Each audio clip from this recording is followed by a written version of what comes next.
So a man thinks, so he is. Proverbs 23 verse 7. So, wat ons ook al dink, is hoe ons dit bepaal ons hele lewe. Want wat jy dink, gaan in jou hart aan. En wat in jou hart van vol is, loop die mond van oor. En waaroor jy praat, is woorde wat jy saai, lewe of dood. So elke woord wat uit jou mond uitkom, saai of lewe of dood. So dit bepaal jou hele lewe. So jou dag bepaal jy deur wat jy sê. Jou lewe bepaal jy deur wat jy sê. En wat jy sê is wat in jou brein aangaan, waaraan jy dink. Daar staan, to be spiritual minded is life. So dit is in Romeine 8 vers 6. So waaraan jy dink, as jy meditate of mediteer, focus on the Spirit, on God, then your life will be full of life. Dan het jy 'n lewe van oorvloed. Wanneer jy dink aan dooie goed, aan die rapporte, aan die nuus, aan wat die wêreld aangaan, wat ander mense sê, enige negatiewe denke, dit is wat jy glo dan, dit is wat jy later begin glo. Want dit is heeltyd waaraan jy dink, dit is waaraan jy jou tyd spandeer. Colossians 3 vers 16 sê, let the word of Christ have its home within you, dwelling in your heart. So, laat dit huisvestig raak in jou hart. Toe die engel aan Maria verskyn het, toe sê sy, Maria kept these words and pondered on these words. So, sy het vasgehou aan dit. So, in moeilike tye, wanneer sy in 'n moeilike dag gehad, dan sy die woorde onthou wat die engel vir haar gesê het. En so ook, die Here gee vir ons die woord van God vir in moeilike situasies, wanneer ons wysheid kort, wanneer ons vrede kort, wanneer ons bonatuurlike krag kort, om net deur hierdie dag te gaan, dan gee God vir ons alles wat ons nodig het. En waar ons onsself voed, dit is hoe ons gaan wees. So wanneer ek in 'n moeilike situasie kom, waaraan gaan ek dadelik dink? Aan iets waaraan ek vol van is. As ek vol is van God se woord, dan kry ek die krag, die wysheid, die lewe, die woorde om hierdie situasie te hanteer. Wanneer ek vol van die wêreld is, dan reageer ek daaruit. Dan spreek ek dood, ek spreek negatiewe denke. Ek spreek goeders wat nie die waarheid is nie. Baie keer dink ons so sleg van onsself, want ons glo dit, want iemand het dit gesê, ons het dit ergens gehoor, en dit is waaraan ons dink. Maar wat is die waarheid? Wat sê die woord van die Here? Wat is die waarheid van jou lewe? Wat is die waarheid wat God wil hê vir jou, wat hy dink van jou omstandighede? Proverbs 4 vers 23 sê, be careful how you think. Your life is shaped by your thoughts. Dit is wat die woord van die Here sê. Wees versigtig, so dink voordat jy iets sê. Dink wat jy dink. Be careful what you think. So dis waar die woord van die Here weer sê, 2 Korintiërs 10 vers 5. Take every thought captive.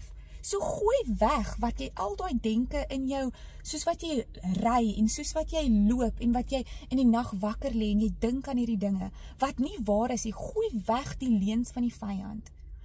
As mense 'n moeilike dag het, of 'n dag wat jy regtig net in jou kop spandeer, jy's loop en dink net heeldag.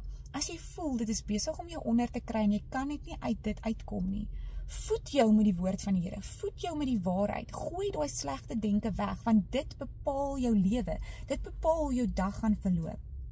Romans 12 vers 2 sê, changing the way you think, changes your perspective, which changes how you act in the world. So tot jou aksies verander. Alles vloei uit jou denke.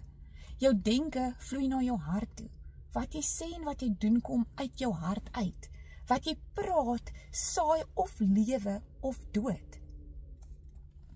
Matteus 4 vers 17 sê, Jesus says, change your mind. Jy weet as jy in 'n restaurant sit en jy besluit, okay, ek gaan nou 'n pizza bestel. En nou gaan jy na die waiter toe en jy sê, ekskuus tog, ek wil graag 'n steak bestel. I change my mind. So dis iets wat jy moet verander. Jy moet gaan, jy moet opstaan en sê, hoorie so, ek wil dit verander. En dis wat repent beteken. Repent beteken change your mind.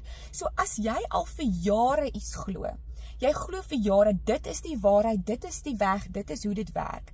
Maar jy sien nog steeds nie daai vrug in jou lewe nie. Jy sien nog steeds nie hoe jou lewe verander het.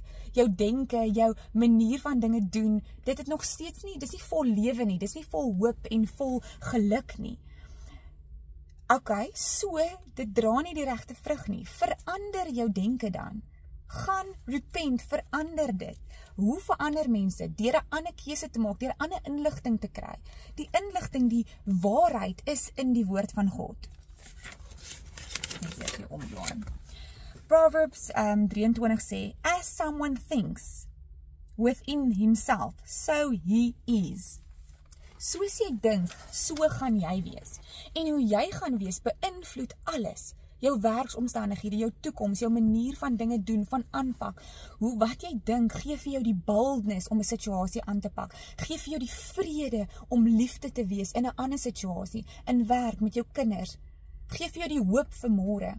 So, binne in jou, mediteer jy op daai woorde van God. En wanneer jy dit nodig het, kry jy die krag om te volhard in 'n situasie. Kry jy die wysheid om aan te gaan.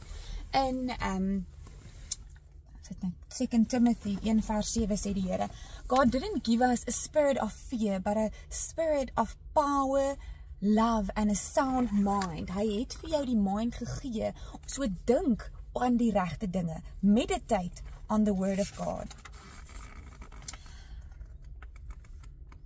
So, moenie net die negatiewe ding weggee nie. Ek gaan nie dink aan negatiewe goed nie. Replace it with a positive. Replace the negative thoughts with the truth. Die waarheid will set you free. Die waarheid van die Here gaan vir jou die pad vorentoe maak. Die Here het klaar voor jou uitgegaan. So jy moet mediteer op die regte ding. Waar jy negatief voel, wanneer jy moeg voel, wanneer jy voel jy het nie meer krag om nou aan te gaan nie. Mediteer op die waarheid van God, mediteer op sy woord, en soos wat jou denke verander, so gaan jou hart verander, so gaan wat jy spreek verander, en wat jy dan spreek, is wat dan jou lewe gaan bepaal. Gaan jy dood saai, of gaan jy lewe saai? So my gebed vir jou is, mediteer op die woord van die Here. Laat sy woord insink in jou hart, en soos Maria gesê het, sy dink aan dit, sy koester daai woorde van God. Want wanneer ek dit nodig het, ons dink baie keer, of ek het al baie gedink, hierdie woord is nie vir my nie. Hierdie woord wat wie ook al nou preek, of wat ook al, dis waarheid en dis reg, maar dis nie nou toepaslik in my lewe nie. Maar, moenie so dink nie, want hou daai woord vas, sit dit in jou hart, en dan wanneer jy dit nodig het, haal jy dit uit. Want dit help nie ons sê, hierdie woord is nie vir my nie, dis nie op toepassing vir my nie, want jy gaan hom nodig kry. Want God het vir ons alles gegee in die Bybel, wat ons gaan nodig kry. So een of ander tyd in jou lewe, gaan jy dit nodig kry. So moenie woorde weggooi nie. Vat dit. Bedink dit. En laat dit jou lewe skep. Okay, julle moet 'n geseënde dag hê. Okay, bye!